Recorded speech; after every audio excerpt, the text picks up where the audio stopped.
Hello student, welcome to my YouTube channel Rohit Academy. Student, आज हम इस वीडियो में आप लोगों को बताएंगे कक्षा 12 का आप लोग का विषय हिंदी है और 2024 का ये है बोर्ड एग्ज़ाम का, जो आप 22 फरवरी को 22 में जो 22 फरवरी को पेपर देंगे उसके लिए आप लोगों को 10 में से 10 नंबर पक्का कर देंगे। यानी कि MCQ जो आते हैं, मोस्ट इम्पॉर्टेंट MCQ है, महत्वपूर्ण बहुविकल्पीय प्रश्न है। और आप लोगों को यहाँ से 22 फरवरी का अगर बोर्ड एग्जाम पेपर आप लोग देने जाएंगे तो आप लोग इस वीडियो का अंत तक जरूर देखिएगा। और इसमें आप लोगों का जो 10 नंबर बहुविकल्पीय प्रश्न पूछता है उसमें 10 में 10 नंबर कंप्लीट इस वीडियो में हम कराने वाले हैं। तो आप लोगों को इसमें आप लोगों को 33 MCQ बताएंगे। और ऐसे ये MCQ हैं कि बोर्ड एग्जाम में जितने भी 2016 से बोर्ड एग्जाम हुए हैं 2023 तक उसमें इतने बार आए हैं, तो जो मतलब विद्यार्थी होते हैं, स्टूडेंट होते हैं, उनको इन जो MCQ होते हैं रट लेते हैं और आप लोगों को इस वीडियो में भी रटाएंगे।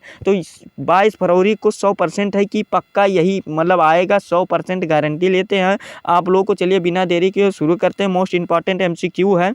पहला क्वेश्चन यहाँ पर स्टार्ट होता है कि कृष्णा भक्त शाखा के प्रथम कवि हैं। यानी कि जो कृष्णा भक्त शाखा के प्रथम कवि कौन है? हमारा ऑप्शन क्या दिया गया है? सूरदास जी, विद्यापति और मीराबाई और रस खान। यानी कि हमारे 4 ऑप्शन दिए जाएंगे। इसी प्रकार से बोर्ड एग्जाम में भी आप लोगों को दिए जाएंगे। ठीक, तो इसका जो राइट आंसर होता है कि कृष्णा भक्त शाखा के प्रथम कवि कौन है, तो सूरदास जी हैं। अगर सूरदास ऑप्शन नहीं दिया जाता है तो हम रस खान भी हैं, लेकिन प्रथम कवि किसे माना जाता है? ये सूरदास जी को माना जाता है। आप लोग कन्फ्यूज मत होइएगा, ये हमारा ए वाला राइट आंसर हो जाएगा। ठीक, चलिए अगला क्वेश्चन देखते हैं। दूसरा क्वेश्चन क्या पूछा गया है कि परमाल रसो किस काल की रचना है? जो परमाल रसो है वो किस काल की रचना है? तो वो आदिकाल की रचना है। यानी कि आदिकाल की रचना है। यानी कि ए वाला हमारा राइट आंसर कर देंगे। इसी प्रकार से आप लोगों को उत्तर पुस्तिका में लिखना होगा इसका राइट आंसर।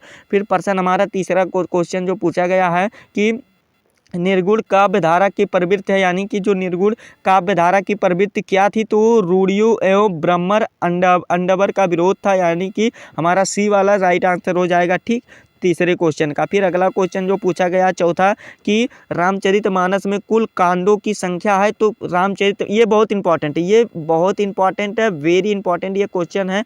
और आप लोगों का 10 नंबर कंप्लीट यहाँ से करा देंगे, कोई नहीं रोक सकता कंप्लीट कराने से। तो रामचरितमानस के कुल कांडों की संख्या कितनी है? तो इसका जो राइट आंसर हो जाएगा कुल कांडों की संख्या जो कितनी है, तो वो कुल कांडों की संख्या आप लोगों का 7 है। कितने हैं? 7 है। यानी कि बी वाला हमारा सही आंसर हो जाएगा। ठीक, कुल कांडों की संख्या 7 है, बी वाला सही आंसर हो जाएगा। फिर पांचवा क्वेश्चन जो पूछा गया है हमारा कि रीतकाल के रीतबद्ध काव्यधारा के प्रतिनिधि रचनाकार हैं। यानी कि इसके प्रतिनिधि रचनाकार कौन है? तो पांचवी का जो राइट आंसर हो जाएगा हमारे भूषण जी हैं। 1 नंबर ये भी कंप्लीट हो गया। ये वेरी इंपॉर्टेंट है, जितने भी बता रहे हैं सभी आप लोग के इंपॉर्टेंट है। आप लोग शुरू से लेकर के अंत तक वीडियो को स्किप मत कीजिएगा और देखिएगा, आप लोगों को बहुत ही मज़ा आने वाला। और 10 नंबर यहाँ से कंप्लीट होगा। अगर आप बोर्ड एग्जाम का पेपर देखकर आएंगे तो बोलिएगा कि मतलब इसी में से आएगा। ठीक, आएगा जरूर, कमेंट जरूर करेंगे आप। तो शोक गीत है, यानी कि शोक गीत है यानी कि क्या है? तो इसका जो राइट आंसर हो जाएगा 6 का हमारा शोक गीत वो सरोज स्मृति है। यानी कि सी वाला हमारा 6 का सी वाला राइट आंसर हो जाएगा, स्मृति है। ठीक, फिर अगला क्वेश्चन देखिए क्या पूछा गया है कि निम्नलिखित में से प्रगतिवादी कवि हैं। यानी कि निम्नलिखित में से प्रगतिवादी कवि कौन है? तो इसका जो सही आंसर हो जाएगा हमारा सी वाला राइट आंसर होगा, रामधारी सिंह दिनकर जी हैं। सी वाला सही आंसर हो जाएगा। अगला क्वेश्चन हमारा जो पूछा गया है कि छायावाद की मुख्य विशेषता है। तो छायावाद की मुख्य विशेषता क्या है? तो जो उसका सही आंसर हो जाएगा 8वें का ए वाला राइट आंसर हो जाएगा, प्राकृतिक तथा मानवीकरण है। यानी कि हमारा ए वाला सही आंसर हो जाएगा 8वें का। फिर अगला क्वेश्चन देखिए क्या पूछा गया है। प्रश्न हमारा जो 9वां है कि ऊधो शतक किस काल की रचना है? तो ऊधो शतक किस काल की रचना है? तो वो आधुनिक काल की रचना है। यानी कि ए वाला हमारा 9वें का ए वाला राइट आंसर हो जाएगा। वो ये आधुनिक काल की ऊधो शतक किस काल की रचना है? तो आधुनिक काल की रचना। अगला क्वेश्चन हमारा पूछा गया है कि छायावाद की विशेषताएं हैं। तो छायावाद की विशेषताएं क्या है हमें ये बताना है। तो छायावाद की विशेषताएं यही है, सौंदर्य एवं प्रेम चित्रण है। यानी कि हमारा सी वाला सही आंसर हो जाएगा। ठीक, फिर अगला क्वेश्चन चलिए देखते हैं कि वैदेही वनवास के रचयिता, यानी कि वैदेही वनवास के रचयिता कौन है? तो इसका जो सही आंसर हो जाएगा 11 का जो राइट आंसर होगा हमारा अयोध्या सिंह उपाध्याय हरिओध जी है, यानी कि बी वाला हमारा सही आंसर हो जाएगा। फिर अगला क्वेश्चन 12 वाला जो पूछा गया है कि चाँद का मुँह टेढ़ा के रचयिता है, यानी कि चाँद का मुँह टेढ़ा है कि इसके रचयिता कौन है, तो इसका जो सही आंसर हो जाएगा आप लोगों का 12 का जो राइट आंसर होगा ए वाला होगा, ये मुक्तिबोध जी हैं, यानी कि हमारा पहला वाला सही आंसर है। ठीक। फिर अगला क्वेश्चन देखिए 13 वाला क्या पूछा गया है कि पत्र पत्रिकाओं को सबसे अधिक संपादन कार्य हुआ है, यानी कि किस काल में, किस युग में कार्य सबसे अधिक हुआ है, पत्र पत्रिकाओं का संपादन किस, ये भी बहुत इंपॉर्टेंट है, आप लोग ये भी बोर्ड एग्जाम में पूछे जाते हैं। ठीक। और फिर ये 13 का जो राइट आंसर हो जाएगा ये होगा, क्या होगा, छायावादी युग है, यानी कि इसी में बहुत अधिक हुआ है संपादन, सबसे अधिक इसी में हुआ, छायावादी युग है में। और फिर अगला क्वेश्चन पूछा गया है कि प्रगतिशील लेखक संघ की स्थापना हुई थी, यानी कि कब हुई थी, तो इसकी जो स्थापना हुई थी वो 1936 ईस्वी में हुई थी, यानी कि हमारा ये बी वाला सही आंसर हो जाएगा। ठीक। फिर अगला क्वेश्चन हमारा 15वां पूछा है कि द्विवेदी युग की रचना नहीं है, यानी कि हमें बताना है द्विवेदी युग की रचना नहीं है, तो 15 का जो राइट आंसर हो जाएगा आप लोगों का पल्लव जो है ये द्विवेदी युग की रचना नहीं है, और जो ये सब है प्रिय प्रवास और वैदेही वनवास और यशोधरा, ये सब द्विवेदी युग की रचना है, और पल्लव जो है ये द्विवेदी युग की रचना नहीं है, तो हमारा डी वाला राइट आंसर हो जाएगा। ठीक। फिर 16 वाला जो क्वेश्चन पूछा है कि महादेवी की रचना है, यानी कि महादेवी की रचना क्या है, तो इसका जो सही आंसर है निहार है, यानी कि हमारा ये डी वाला ऑप्शन राइट हो जाएगा। ठीक। फिर अगला क्वेश्चन हमारा जो 17वां पूछा है कि तीसरा सप्तक का प्रकाशन हुआ, तो तीसरा सप्तक का प्रकाशन कब हुआ था, तो 1959 ईस्वी में, सन 1959 ईस्वी में हुआ था, यानी कि हमारा ये डी वाला ऑप्शन राइट हो जाएगा। फिर अगला क्वेश्चन है कि 18वां क्वेश्चन पूछा गया पल्लों में चित्रण किया है, यानी कि पल्लों में किसको चित्रण किया गया है, तो 18वां का जो राइट आंसर हो जाएगा हमें कि पल्लों में प्रेम, प्रकृति एवं सौंदर्य का चित्रण किया गया है, हमारा ये बी वाला सही आंसर हो जाएगा। ठीक। और फिर अगला क्वेश्चन देखिए क्या है कि श्रृंगार लहरी के रचयिता, यानी कि श्रृंगार लहरी के रचयिता कौन है, तो इसका जो राइट आंसर हो जाएगा 19 का हमारे ये जगन्नाथ दास रत्नाकर है, यानी कि ए वाला हमारा सही आंसर हो जाएगा। ठीक। फिर अगला क्वेश्चन की ओर बढ़ते हैं। अगला क्वेश्चन हमारा क्या है कि ये क्या है कि गुंजन, यानी कि गुंजन के रचनाकार हैं, यानी कि गुंजन के रचनाकार कौन है, तो इसका जो सही आंसर हो जाएगा ये सुमित्रानंदन पंत जी हैं, बी वाला हमारा राइट आंसर हो जाएगा, सुमित्रानंदन पंत जी इसके हैं रचनाकार हैं। फिर अगला क्वेश्चन देखिए क्या पूछा गया है कि कामयानी की विधा है, यानी कि कामयानी की विधा क्या है, यानी कि ये बताना है, तो कामयानी की जो विधा है वो ये है महाकाव्य है, यानी कि ये महाकाव्य है किसका है, जयशंकर प्रसाद जी का है, यानी कि हमारा ए वाला सही आंसर हो जाएगा कामयानी। ठीक। फिर अगला क्वेश्चन देखिए क्या है, अगला क्वेश्चन कदम्बिनी के पत्र पत्रिका है, यानी कि कदम्बिनी जो है ये किस युग की पत्र पत्रिका है, तो इसका जो 22 का राइट आंसर हो जाएगा हमारा ये छायोदत्तर युग के पत्र पत्रिका है, यानी कि हमारा ए वाला सही आंसर हो जाएगा। ठीक।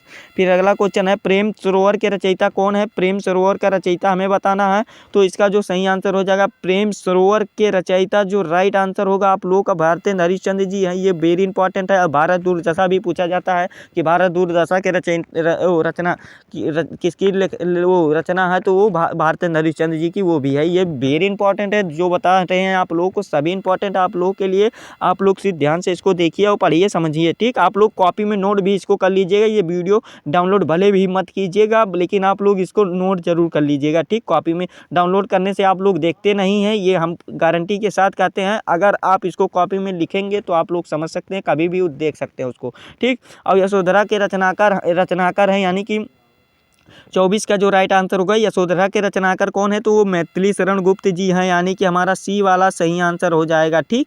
फिर अगला क्वेश्चन हमारा है कि आप लोगों को महादेवी वर्मा की रचना है, यानी कि महादेवी की वर्मा की रचना क्या है, तो जो 25 का राइट आंसर हो जाएगा ये संध्या गीत है, यानी कि संध्य गीत है या संध्या गीत है, हमारा ए वाला सही आंसर हो जाएगा। ठीक। फिर अगला क्वेश्चन हमारा 26 वाला पूछा गया है कि हरिओध जी द्वारा लिखित परिजात काव्य प्रस्तुत किया गया है, यानी कि ये काव्य का प्रस्तुत कितने सर्ग में किया गया है, तो इसका जो राइट आंसर हो जाएगा 15 सर्गों में किया गया है, यानी कि प्रस्तुत 15 सर्गों में किया गया है, डी वाला हमारा ऑप्शन राइट होता है। 27 वाला जो क्वेश्चन पूछा गया है कि छायावाद की प्रमुख प्रवृत्ति है, यानी कि जो छायावाद है इसकी प्रमुख लक्षण क्या है हमें ये बताना है, तो इसका जो राइट आंसर आप लोगों का होगा ये स्थूल के प्रति सूक्ष्म का विद्रोह होगा, यानी कि हमारा सी वाला 27 का राइट आंसर हो जाएगा। ठीक, फिर अगला क्वेश्चन हमारा जो पूछा गया है क्या कि इनमें से कौन सी काव्य कृति रामधारी सिंह दिनकर की है, तो चक्रवाल जो है ये रामधारी सिंह दिनकर की है, ए वाला हमारा सही आंसर हो जाएगा। फिर अगला क्वेश्चन पूछा गया पल्लो किसकी रचना, तो सुमित्रा नंदन पंत जी की रचना है, हमारा सी वाला राइट आंसर हो जाएगा। फिर अगला क्वेश्चन जो 30 वाला पूछा गया है क्या कि यशोधरा काव्य के रचयिता है, यानी कि यशोधरा काव्य के रचयिता कौन है, तो ये मैथिली शरण गुप्त जी है, यानी कि हमारा कौन सा राइट आंसर होगा, बी वाला सही आंसर हो जाएगा।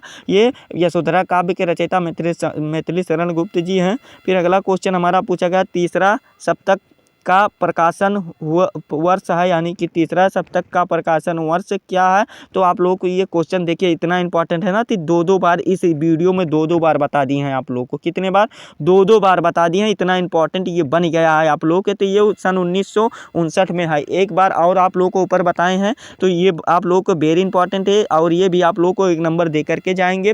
तो ये सन 1959 में हुआ था, 31 का जो राइट आंसर हो जाएगा ए वाला। ठीक, अगला क्वेश्चन जो 32 वाला पूछा गया है क्या कि निम्नलिखित में से खड़ी बोली का प्रथम महाकाव्य है, यानी कि प्रथम महाकाव्य खड़ी बोली का क्या है, तो 32 का जो राइट आंसर होता है आप लोगों का क्या, ये प्रिय प्रवास है। क्या है, प्रिय प्रवास है, ये प्रथम खड़ी बोली का महाकाव्य है। हमारा जो राइट आंसर इसका होगा क्या होगा, ये बी वाला हमारा सही आंसर होगा, इस पर टिक कर देंगे। फिर अगला क्वेश्चन हमारा है जो 33 वाला क्वेश्चन है कि दिनकर जी ने किस सोप निर्मित छंद का प्रयोग रसवंती नामक रचना में किया है, ये वेरी इंपॉर्टेंट क्वेश्चन है आप लोगों का, ये 2023 में भी पूछे गए थे। हमारा जो इसका राइट आंसर हो जाएगा किस में प्रयोग किया गया है, तो इसका जो सही आंसर हो जाएगा प्रीति में प्रयोग किया गया, यानी कि बी वाला हमारा राइट आंसर होता है।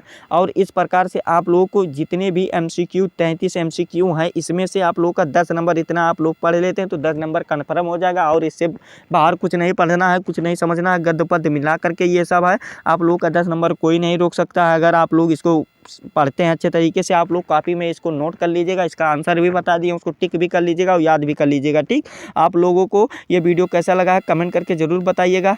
अगर आप हमारे चैनल पर नए हैं तो चैनल को सब्सक्राइब कर दीजिएगा, बेल आइकन को भी दबा दीजिएगा, और इस वीडियो को कक्षा 12 के जितने भी स्टूडेंट हैं उनके पास अधिक से अधिक जरूर पहुँचाइएगा, ताकि वो भी जानकारी को प्राप्त कर सके और 10 नंबर अपना कन्फर्म कर सके। ठीक, चलिए मिलते हैं नेक्स्ट वीडियो में नेक्स्ट टॉपिक के साथ, तब तक के लिए जय हिंद, जय भारत, वंदे मातरम।